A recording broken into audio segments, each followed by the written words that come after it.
जय श्री कृष्णा। राधे राधे। आप सभी का दिन शुभ और मंगलमय हो। इससे पहले का अध्याय सुनने के लिए वीडियो को लाइक और कमेंट करने के लिए आप सभी का बहुत बहुत धन्यवाद।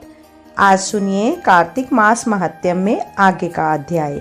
आज के अध्याय की शुरुआत हम भगवान श्री हरि विष्णु जी की एक सच्ची कथा के साथ करेंगे। तो चलिए कथा का रसपान करते हैं। एक गांव में एक निर्धन जुलाहा दंपति रहता था। जुलाहे का नाम था सुंदर और उसकी पत्नी का नाम था लीला। दोनों पति पत्नी अत्यंत परिश्रमी थे। सारा दिन परिश्रम करते, सुंदर सुंदर कपड़े बनाते, किंतु उनको उनके बनाए वस्त्रों की अधिक कीमत नहीं मिल पाती थी। दोनों ही अत्यंत संतोषी स्वभाव के थे। जो मिलता उसी से संतुष्ट होकर एक टूटी फूटी झोपड़ी में रहकर अपना जीवन निर्वाह कर देते थे। वह दोनों भगवान श्री कृष्ण के परम भक्त थे। दिन भर के परिश्रम के बाद जो भी समय मिलता उसे दोनों भगवान के भजन कीर्तन में व्यतीत करते। सुंदर के पास एक तानपुरा और एक खड़ताल थी। जब दोनों मिलकर भजन गाते तो सुंदर तानपुरा बजाता और लीला खड़ताल। फिर तो दोनों भगवान के भजन में ऐसा खो जाते कि उनको अपनी भूख प्यास की चिंता भी नहीं रहती थी। यूं तो दोनों संतोषी स्वभाव के थे। अपनी दीनहीन अवस्था के लिए उन्होंने कभी भगवान को कोई उल्हाना नहीं दिया और अपने इसी जीवन से प्रसन्न थे। किंतु एक दुख उनको सदा कचोटता रहता था। उनके कोई संतान नहीं थी। इसको लेकर वह सदा चिंतित रहा करते थे। इसको भी उन्होंने भगवान की लीला समझकर स्वीकार कर लिया और निष्काम रूप से श्री कृष्ण के प्रेम भक्ति में डूबे रहते। जब उनकी आयु अधिक होने लगी तो एक दिन लीला ने सुंदर से कहा कि हमारी कोई संतान नहीं है। कहते हैं कि संतान के बिना मुक्ति प्राप्त नहीं होती। अब हमारी आयु भी अधिक हो चली है, ना जाने कब बुलावा आ जाए। मरने के बाद कौन हमारी चिता को अग्नि देगा और कौन हमारे लिए तर्पण आदि का कार्य करेगा। कैसे हमारी मुक्ति होगी। सुंदर बोला, तू क्यों चिंता करती है, ठाकुर जी है ना, वही सब देखेंगे। सुंदर ने यह बात तो कह दी थी, परंतु वह भी चिंता में डूब गया। तभी उसके मन में एक विचार आया। वह नगर में गया और भगवान श्री कृष्ण के बाल गोपाल रूप की एक प्रतिमा ले आया। घर आकर अपनी पत्नी से बोला, अब तुझे चिंता करने की कोई आवश्यकता नहीं है। मैं यह बाल गोपाल लेकर आया हूँ। हमारे कोई संतान नहीं है तो वह ही इन्हीं की तो लीला है। हम इनको ही अपने पुत्र के समान प्रेम करेंगे। यही हमारे पुत्र का दायित्व पूर्ण करेंगे। यही हमारी मुक्ति करेंगे। सुंदर की बात सुनकर लीला अत्यंत प्रसन्न हुई। उसने बाल गोपाल को लेकर अपने हृदय से लगा लिया और बोली, आप बिल्कुल ठीक कह रहे हैं। आज से यही हमारा लल्ला है। दोनों पति पत्नी ने घर में एक कोना साफ करके स्थान बनाया और एक चौकी पर बाल गोपाल को विराजित कर दिया। तब से जुलाहा दंपति का नियम हो गया। वह प्रतिदिन बाल गोपाल को स्नान कराते, उनको धुले वस्त्र पहनाते, अपनी संतान की तरह उनको लाड़ लड़ाते, उन्हीं के सामने बैठकर भजन कीर्तन करते और वहीं सो जाते। जुलाहा अपने हाथ से बाल गोपाल के लिए सुंदर वस्त्र बनाता और उनको पहनाता। इसमें उनको बड़ा आनंद आता था। धीरे धीरे दोनों बाल गोपाल को अपनी संतान के समान ही प्रेम करने लगे। लीला का नियम था कि वह प्रतिदिन अपने हाथ से अपने लल्ला को भोजन कराती, तब स्वयं भोजन करती। लल्ला को भोजन कराते समय उसको ऐसा ही प्रतीत होता मानो अपने पुत्र को ही भोजन करा रही हो। उन दोनों के निश्चल प्रेम को देखकर करुणा निधान भगवान अत्यंत प्रसन्न हुए और उन्होंने अदृश्य रूप में आकर स्वयं भोजन करना आरंभ कर दिया। लीला जब प्रेम पूर्वक बाल गोपाल को भोजन कराती तो भगवान को प्रतीत होता मानो वह अपनी माँ के हाथों से भोजन कर रहे हैं। उनको लीला के हाथ से प्रेम पूर्वक मिलने वाले हर कोर में माँ का प्रेम प्राप्त होता था। लीलाधारी भगवान श्री कृष्ण स्वयं माँ की उस लीला प्रेम के वशीभूत हो गए। किंतु लीला कभी नहीं जान पाई कि स्वयं बाल गोपाल उसके हाथ से भोजन करते हैं। एक दिन कार्य बहुत अधिक होने के कारण लीला बाल गोपाल को भोजन कराना भूल गई। गर्मी का समय था। भरी दोपहरी में दोनों पति पत्नी कार्य करते करते थक गए और बिना भोजन किए ही सो गए। उनको सोए हुए कुछ ही देर हुआ था कि उनको एक आवाज सुनाई दी, माँ बाबा मुझको भूख लगी है। दोनों हड़बड़ाकर उठ गए। चारों तरफ देखा आवाज कहाँ से आई है, किंतु कुछ दिखाई नहीं दिया। तभी लीला को स्मरण हुआ कि उसने तो अपने लल्ला को भोजन नहीं कराया। वह दौड़कर लल्ला के पास पहुंची तो देखा कि बाल गोपाल का मुख कुम्हलाया हुआ है। इतना देखते ही दोनों पति पत्नी वहीं उनके चरणों में गिर पड़े। दोनों की आंखों में आंसू की धार बह गई। लीला तुरंत भोजन लेकर आई और ना जाने कैसा प्रेम उबड़ा कि लल्ला को उठाकर अपनी गोद में बिठा लिया और भोजन कराने लगी। दोनों पति पत्नी रोते जाते और लल्ला को भोजन कराते जाते, साथ ही बार बार उनसे अपने अपराध के लिए क्षमा मांगते जाते। ऐसा प्रागण प्रेम देखकर भगवान अत्यंत द्रवित हुए और अंतर्यामी भगवान श्री हरि साक्षात रूप में प्रकट हो गए। भगवान ने अपने हाथों से अपने रोते हुए माता पिता की आंखों से आंसू पोंछे और बोले, प्रिय भक्त, मैं तुम्हारी भक्ति और प्रेम से अत्यंत प्रसन्न हूँ। तुम जो चाहो वह मांग लो, मैं तुम्हारी प्रत्येक इच्छा पूर्ण करूँगा। इतना सुनते ही दोनों भगवान के चरणों में गिर पड़े और बोले कि हे दयानिधान, आप हमसे प्रसन्न हैं और स्वयं हमारे सम्मुख उपस्थित हैं। हमारा जीवन धन्य हो गया। इससे अधिक और क्या चाहिए? इससे अधिक कुछ भी वस्तु का भला क्या महत्व हो सकता है?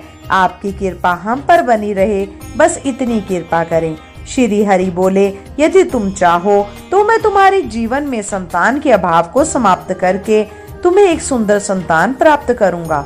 यह सुनते ही सुंदर और लीला एकदम व्याकुल होकर बोले, नहीं भगवान, हमको संतान नहीं चाहिए। उनका उत्तर सुनकर भगवान श्री हरि ने पूछा, किंतु क्यों? आपके जीवन में संतान की कमी को पूर्ण करने के लिए ही तो तुम मुझको अपने घर लेकर आए थे। यह सुनकर वह दोनों बोले, प्रभु, हमको भय है कि यदि हमको संतान प्राप्त हो गई तो हमारा मोह उस संतान के प्रति बढ़ जाएगा और तब हम आपकी सेवा नहीं कर पाएंगे। उनका प्रेम और भक्ति से भरा उत्तर सुनकर करुणा निधान भगवान करुणा से भर उठे। स्वयं भगवान की आंखों से आंसू टपक पड़े। वह बोले, हे मैया बाबा, मैं यहाँ आया था आपके ऋण को उतारने के लिए, किंतु आपने तो मुझको सदा सदा के लिए अपना ऋणी बना लिया। मैं आपके प्रेम का यह ऋण कभी नहीं उतार पाऊंगा। मैं सदा सदा तुम दोनों का ऋणी रहूंगा। मैं तुम्हारे प्रेम से अत्यंत प्रसन्न हूँ। तुमने अपने निर्मल प्रेम से मुझको भी अपने बंधन में बांध लिया है। मैं तुमको वचन देता हूँ कि आज से मैं तुम्हारे पुत्र के रूप में तुम्हारे समस्त कार्य पूर्ण करूंगा। तुमको कभी संतान का अभाव नहीं होने दूंगा। ऐसा कहकर भक्त वत्सल भगवान बाल गोपाल की प्रतिमा में विलीन हो गए। उस दिन से सुंदर और लीला का जीवन बिल्कुल ही बदल गया। उन्होंने सारा काम धंधा छोड़ दिया और सारा दिन बाल गोपाल के भजन कीर्तन और उनकी सेवा में व्यतीत करने लगे। उनको ना भूख सताती थी, ना प्यास लगती थी। सभी प्रकार की इच्छाओं का उन्होंने पूर्ण रूप से त्याग कर दिया। सुंदर कभी कोई कार्य करता तो केवल अपने बाल गोपाल के लिए। उनके सामने जब भी कोई परेशानी आती, बाल गोपाल तुरंत ही एक बालक के रूप में उपस्थित हो जाते और उनके समस्त कार्य पूर्ण करते। वह दंपति और बालक गांव भर में चर्चा का विषय बन गए, किंतु गांव में कोई भी यह नहीं जान पाया कि वह बालक कौन है और कहां से आता है और कहां चला जाता है। धीरे धीरे समय भी बीतने लगा। जुलाहा दंपति बूढ़े हो गए, किंतु भगवान की कृपा उन पर बनी रही। अब दोनों की आयु पूर्ण होने का समय आ चला था। भगवत प्रेरणा से उनको यह ज्ञात हो गया था कि अब उनका समय पूरा होने वाला है। एक दिन दोनों ने भगवान को पुकारा। ठाकुर जी तुरंत प्रकट हो गए और उनसे उनकी इच्छा जाननी चाहिए। दोनों भक्त दंपति भगवान के चरणों में प्रणाम करके बोले, हे नाथ, हमने अपने पूरे जीवन में आपसे कुछ नहीं मांगा।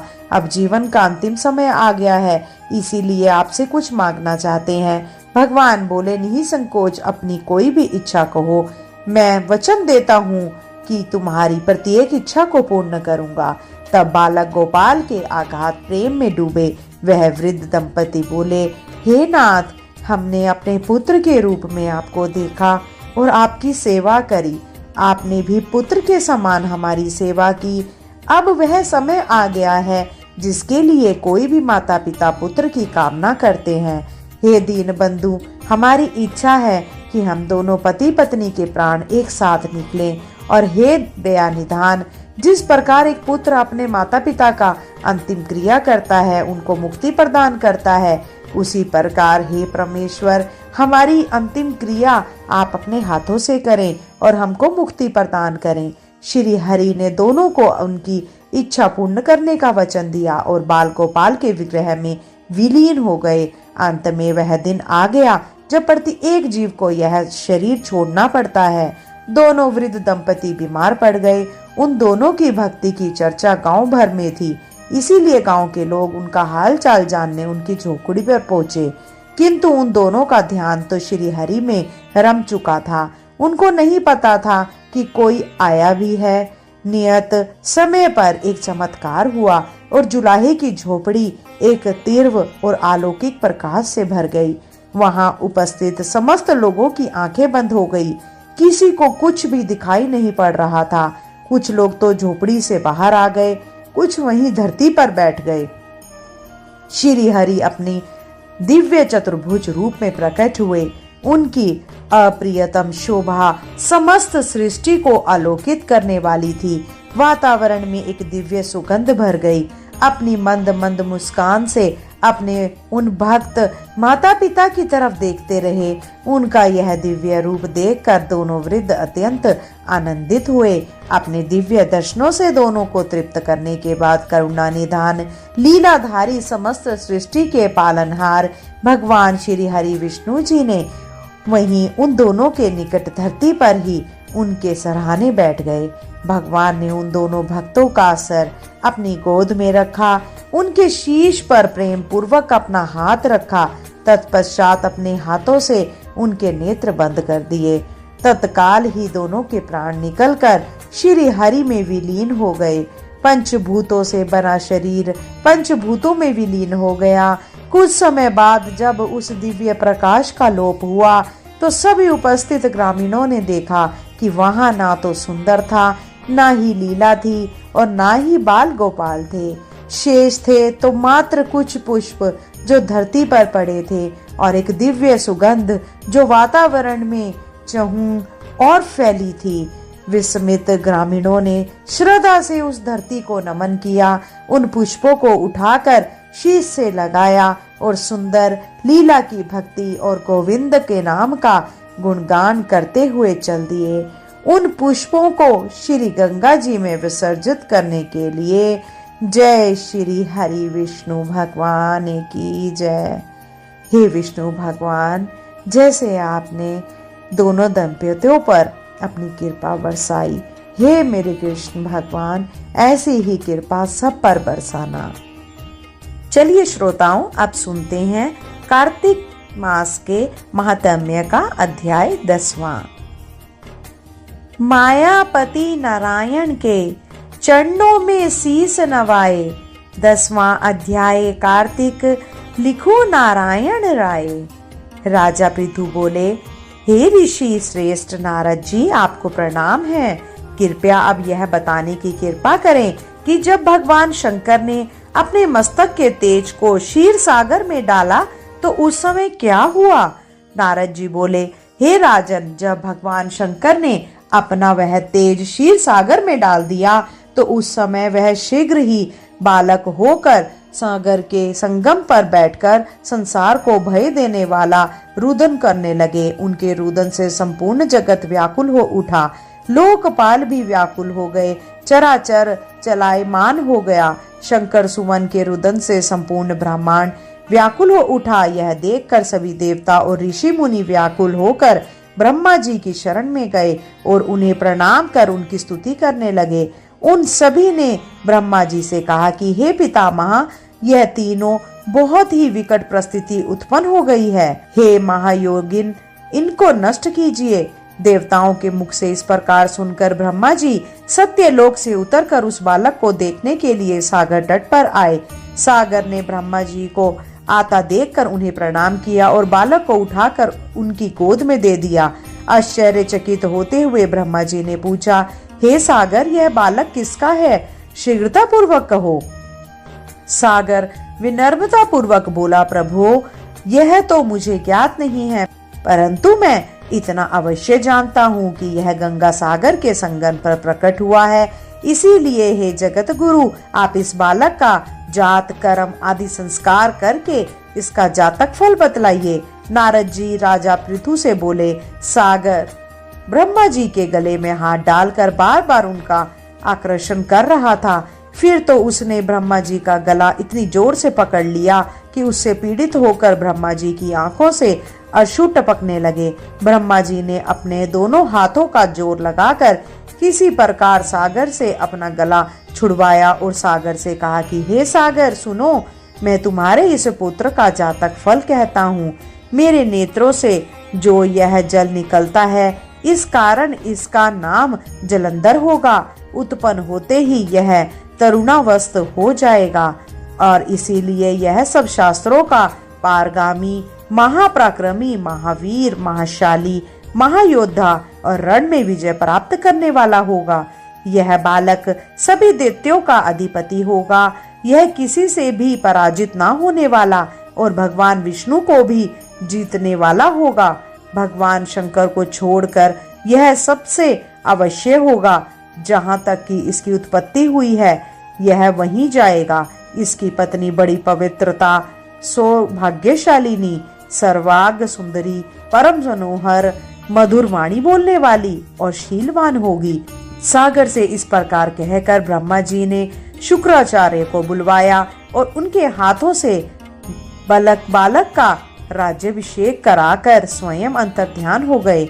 बालक को देखकर सागर की प्रसन्नता की सीमा ना रही। वह हर्षित मन से घर आ गया। फिर सागर में उस बालक का लालन पालन कर उसे पुष्ट किया। फिर कालनेमी नामक असुर को बुलाकर वृंदा नामक कन्या से विधि पूर्वक उसका विवाह कर दिया। उस विवाह में बहुत बड़ा उत्सव हुआ, जो शंकराचार्य के प्रभाव से पत्नी सहित जलंधर दैत्यों का राजा हो गया। बोलो जय श्री कृष्णा, राधे राधे। इसके आगे का वृतांत हम आपको अगले अध्याय में बताएंगे। प्रिय श्रोताओं, अब हम करते हैं माँ तुलसी जी की आरती। माँ तुलसी पूजन, तुलसी विवाह और कार्तिक माह में माँ तुलसी की आरती सबसे अधिक श्रवण की जाती है। आप भी मेरे संग श्रवण करके संग संग गाइएगा। तुलसी महारानी नमो नमो, हरि की पटरानी नमो नमो। धन तुलसी पूर्ण तप कीनो, शालिग्राम बनी पटरानी। जाके पत्र मंजरी कोमल, श्रीपति कमल चरण लपटानी। तुलसी महारानी नमो नमो, हरि की पटरानी नमो नमो। धूप दीप नैवेद्य आरती, पुष्पन की वर्षा बरसानी। 56 भोग 36 व्यंजन, बिन तुलसी हरि एक न मानी। तुलसी महारानी नमो नमो, हरि की पटरानी नमो नमो। सभी सखी मैया तेरो यश गावे, भक्ति दान दीजे महारानी। नमो नमो तुलसी महारानी, तुलसी महारानी नमो नमो। तुलसी महारानी नमो नमो, हरि की पटरानी नमो नमो। प्रेम प्रीत कर हरिवंश कीने, सांवरी सूरत हृदय समानी। मीरा के प्रभु गिरधर नागर, भक्ति दान दीजे महारानी। तुलसी रानी नमो नमो, हरि की पटरानी नमो नमो। श्रोताओं, आशा करते हैं आपको आज का वीडियो अच्छा लगा होगा और आपने आनंद लिया होगा। अगर आपको वीडियो अच्छी लगी हो तो कृपया करके वीडियो को लाइक करें, शेयर करें और अगर आप चैनल पे नए हैं तो सब्सक्राइब अवश्य करें। चलिए दोस्तों, आज के लिए इतना ही। जल्द मिलते हैं नई वीडियो, नई जानकारी के साथ। जब तक के लिए राधे राधे, जय श्री कृष्णा।